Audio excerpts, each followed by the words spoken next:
India's Ministry of Youth Affairs and Sports writes to the Indian Olympic Association to form an ad hoc committee for managing the daily affairs of Wrestling Federation of India. The move comes after India's Sports Ministry abstained the newly elected Executive Committee of the WFI from administering and managing the day-to-day activities of the Federation. According to an official statement by the ministry, the suspension comes after newly elected WFI President Sanjay Singh made hasty announcements without giving sufficient notice on national competitions. It seems Secretary General has not been involved in the said meeting of EC, which was held without any notice or quorum. The decisions made by the newly elected executive body of the WFI demonstrate a blatant disregard for the established legal and procedural norms, violating both the WFI's constitutional provisions and the National Sports Development Code. Adherence to governance norms is vital for ensuring fair play, transparency and accountability. United World Wrestling is yet to issue official communication lifting the suspension of WFI. Well, for more details, DD India correspondent Tapas Bhattacharya joins us on the phone line. Tapas, could you explain the entire matter in this regard and what is the current status of WFI?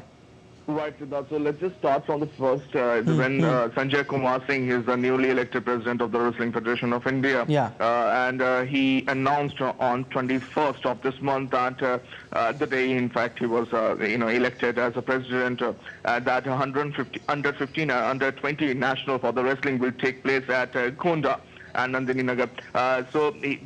And before the end of the year. So what happened is that this decision can only be taken by the executive committee. Now, as per clause 3 of the constitution of WFI, this particular executive committee can only come, as per article 11 of the constitution, can only be coming when the EC meeting and the notice for meeting can take place 15 days.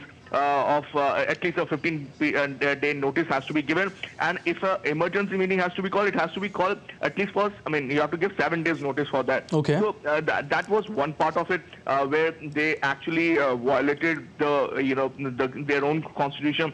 The second and a very important part was that the newly elected body appears to be, as per, if you take a close look at the newly elected body, they are very close aid of the former office bearer, which the ministry also flagged off that it might be a disregard to the sports codes that was there. So that was another part that the ministry raised objection to that. The third part is that the business of the federation, even the newly elected federation, is being run from the premises controlled by the former office bearers. Okay. In fact, which is also the alleged premise where the harassment of the players has been alleged, and the court hearing is also going on. Remember, there's a continuous process. The inquiry is still going on. So that was also something that the ministry has flagged off. The other part was that the decision made by the newly elected Wrestling Federation of India demonstrates a blatant disregard to the legal and procedural norms. In fact, the National Sports Development Code and WFI's own code, they have actually, as per ministry, they have disregarded that.